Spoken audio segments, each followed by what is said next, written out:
Baik, terima kasih Maria. Pemirsa memperhatikan gerak laju IHSG pada hari ini.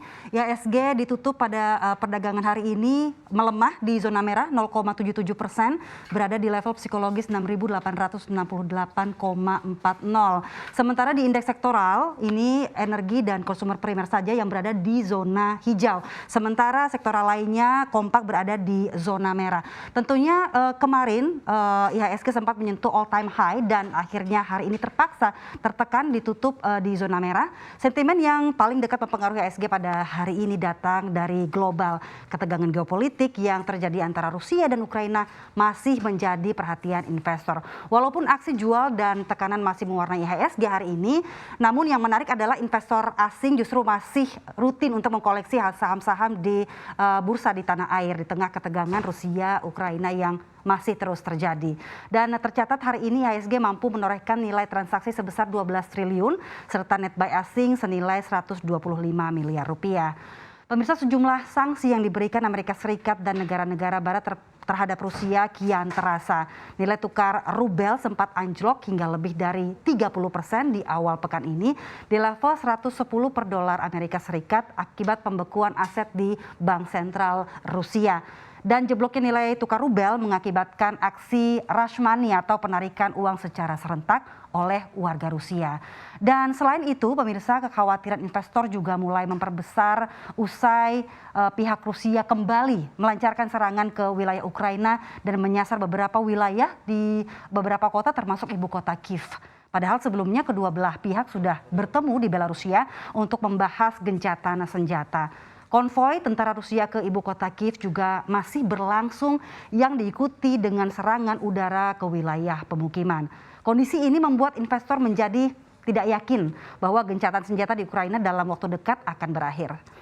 Dan kita lihat juga dampak dari serangan Rusia terhadap Ukraina ini membuat harga minyak mentah melesat. Dan ini dari perdagangan hari ini trennya cenderung meningkat, bahkan sempat menyentuh angka 110 US dollar per barel. Dan tentunya ini level tertinggi pemirsa sejak Juni 2014. Harga minyak pertama kali menembus level 100 dolar Amerika Serikat per barel ini Kamis pekan lalu saat Rusia menginvasi Ukraina yang memicu kekhawatiran gangguan adanya pasokan minyak di tengah pasar minyak yang sedang ketat. Hari ini harga minyak dunia terpantau berada di atas 100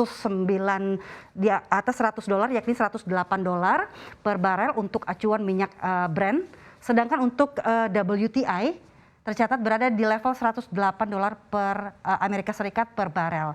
Situasi ini seraya membuat investor cemas akan terjadinya disrupsi pasokan energi dunia, mengingat Rusia adalah salah satu pemasok minyak terbesar di dunia. Dan kita beranjak ke harga CPO atau crude palm oil. Tensi geopolitik Rusia dan Ukraina ini masih menjadi sentimen dan membuat harga CPO melesat ke level tertingginya. Ya, kita lihat di sini. Ini menyentuh angka 6.650 ya Malaysian ringgit per ton. Dan berdasarkan informasi Reuters, pemirsa, harga CPO yang melonjak ini diperkirakan bersifat sementara karena pembeli beralih nantinya ke minyak kedelai. Namun demikian, pecahnya perang di Ukraina diprediksi akan mengganggu rantai pasokan CPO yang akan mengangkat harga komoditas. Sama halnya dengan komoditas lain, pemirsa, kita beralih ke batu bara.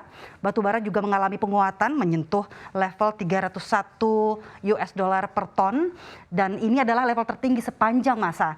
Terpantau untuk harga batu bara acuan Trading Economics mengalami penguatan sebesar 9,65%. Ini berada di level 301 dolar Amerika Serikat per ton. Ini sentimen masih eskalasi konflik geopolitik Rusia-Ukraina yang menyebabkan krisis energi internasional dan memperburuk kekhawatiran akan pasokan komoditas. Dan terkait hal ini, Jerman membuat cadangan batu bara untuk operator pembangkit listrik. Sementara Italia akan membuka kembali beberapa pembangkit listrik batu bara yang sebelumnya sempat ditutup. Selain itu, pelaku pasar Asia berlomba-lomba untuk menemukan pasokan alternatif menggantikan batu bara Rusia. Gejolak harga komoditas ini juga turut menggerakkan sejumlah saham di sektor energi, bahkan tidak sedikit yang berhasil mengalami penguatan yang signifikan. Kita lihat bersama. Di sektor energi, ya, mari kita lihat bersama di sini. Ya, ada Adaro Minerals, Medco Energi, Indika Energi yang mengalami penguatan yang cukup signifikan. Adaro menguat 24,12%, Medco Energi 8,20% dan juga Indika Energi 5,88%.